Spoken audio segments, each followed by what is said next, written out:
This is a video in clinical medicine from the New England Journal of Medicine.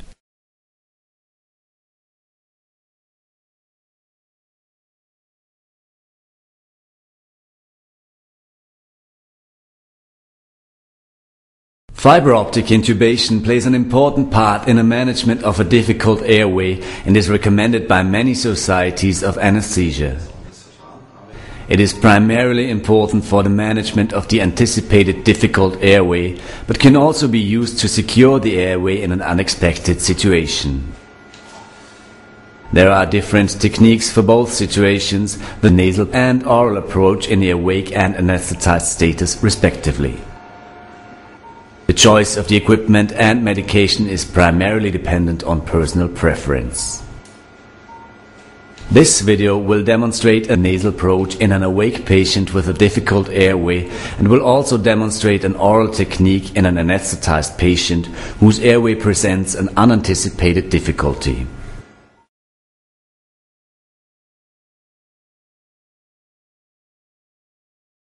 Nasal fiberoptic intubation is indicated when endotracheal intubation is required, but the patient has a known or anticipated condition that will render intubation difficult.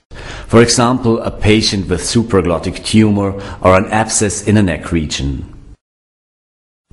Nasal fiberoptic intubation is also indicated in patients with a limited mouth opening, for example, those with rheumatoid arthritis, cervical spine problems, or a poor dentition.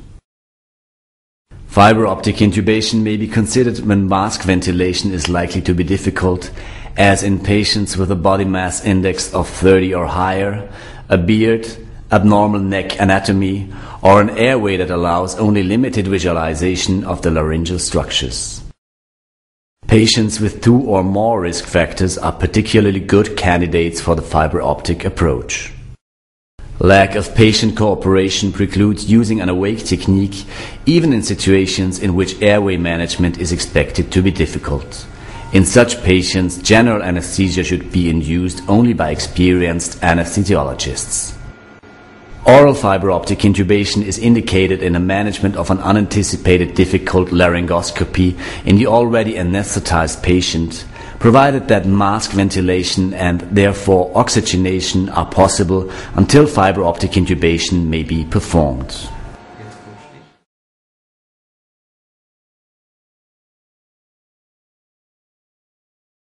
Nasal fiberoptic intubation should be avoided in patients with severe maxillofacial trauma, since the fiberscope or the tube may inadvertently enter the brain. Massive airway bleeding is a relative contraindication to fiberoptic intubation and should only be used by experienced anesthesiologists.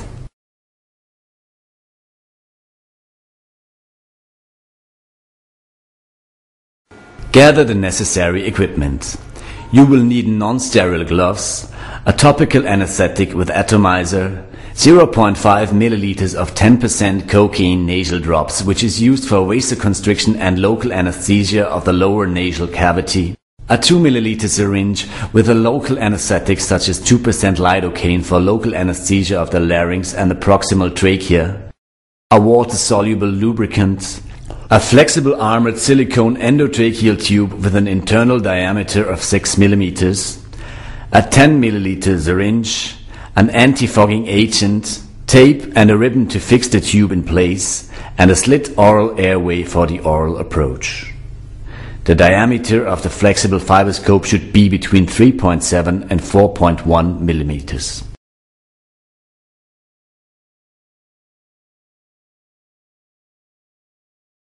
Discuss the awake technique with the patient and obtain informed consent before surgery, preferably on the day before the procedure. Give the patient an oral medication with mild sedative effects, for example 0.15 milligrams of clonidine by mouth 60 to 90 minutes before surgery. Explain each step to the patient.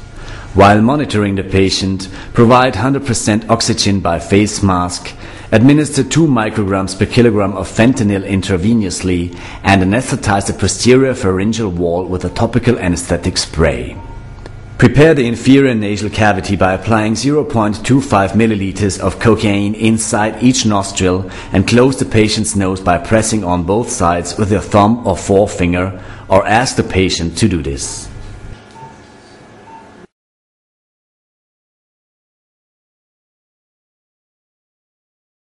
While you are preparing the equipment, be sure to oxygenate the patient adequately with a firmly applied mask. Thread the tube over the lubricated fibroscope and fix it with tape or with the appropriate adapter to the fibroscope. Check to ensure that the fibroscope is flexible and provides a focused view, and then apply an anti-fogging agent to the tip of the scope. Connect oxygen to the fibroscope and provide 2 to 4 liters of oxygen per minute continuously.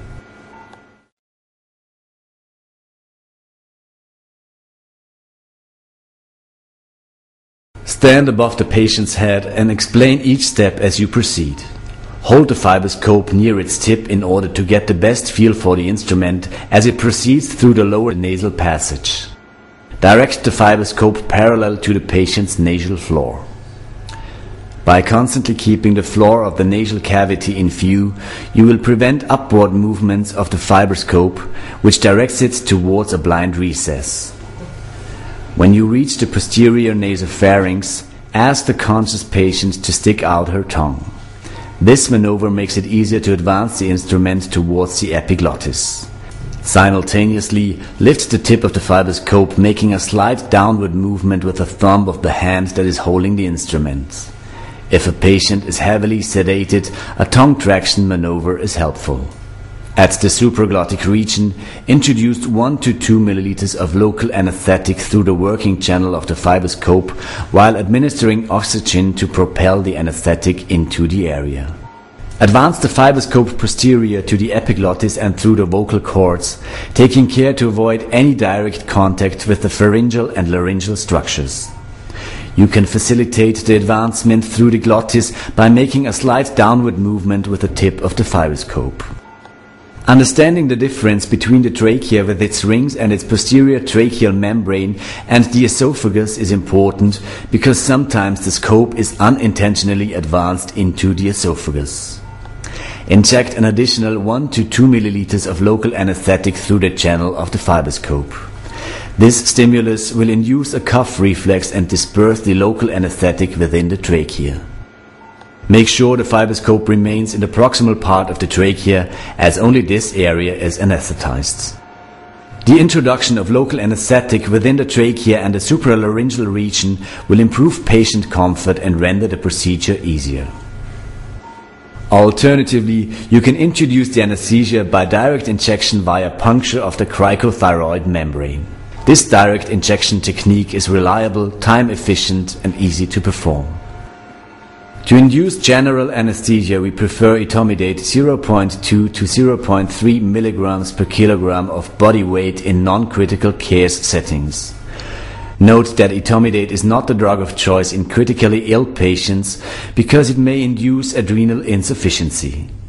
Thus, another intravenous agent such as midazolam or propofol should be used in critically ill patients. The administration of a hypnotic before advancing the tube in patients without a severely compromised airway increases patient comfort and may also decrease the reluctance of an anesthesiologist to perform fiberoptic intubation in an awake patient. After the patient loses consciousness, advance the instrument towards the carina.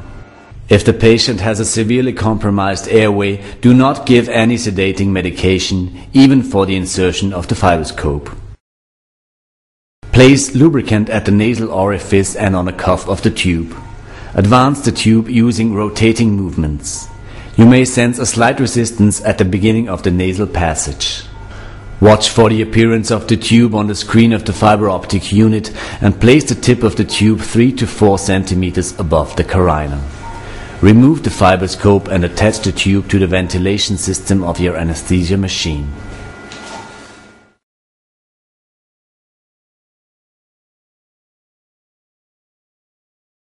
If you find it difficult to visualize the larynx of a patient who is already anesthetized and have attempted conventional intubation without success, use bag and mask ventilation to maintain oxygenation.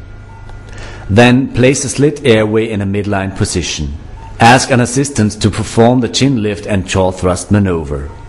Insert the fibroscope at the midline and follow the posterior wall of the oral airway. The end of the epiglottis can be easily recognized as you proceed. Advance the fibroscope through the glottis just above the carina as demonstrated previously. When the insertion of the fibroscope has been completed, remove the slit oral airway and advance the flexible tube using rotating movements while maintaining the chin lift and jaw thrust maneuver.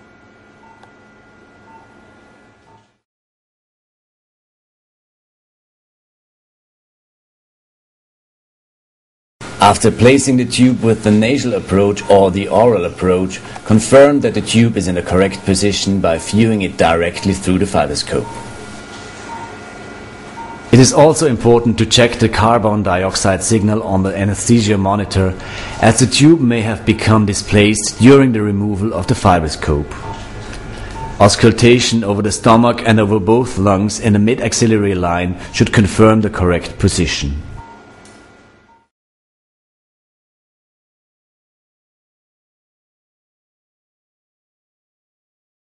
Using adhesive tape, fix the tube onto the bridge of the nose or in the oral intubation onto the maxilla. Then fix the tape with an additional ribbon to keep the tube from being displaced.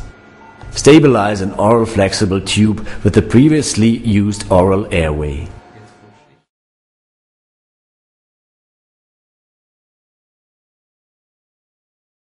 Most problems occur if you deviate from the standardized procedure. With this technique, this means that the incidence of difficulty increases if you use a conventional stiff polyvinyl chloride tube rather than a flexible silicone tube. The latter follows the curve of the fibroscope more easily. The procedure will also be more difficult if you use a tube with a sharp bevel rather than a tube with a soft end and no bevel. It is very important to minimize the gap between the tube and the fibroscope, since a small gap decreases the likelihood of difficulty when advancing the tube over the fibroscope, especially in the posterior arytenoid region. When performing oral fiberoptic intubation, be sure that the chin lift and jaw thrust maneuver is adequate and be certain that the slit oral airway is the right size. In general, for adults a number 4 slit airway is the appropriate size. If the oral airway is too large, it will obstruct your view through the fibroscope as you advance towards the glottis.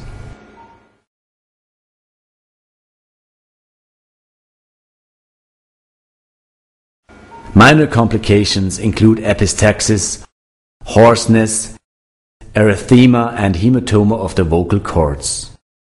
Provided that you adhere to a predefined standard procedure, severe complications such as extensive hematoma of the pharyngeal wall or aspiration will be rare.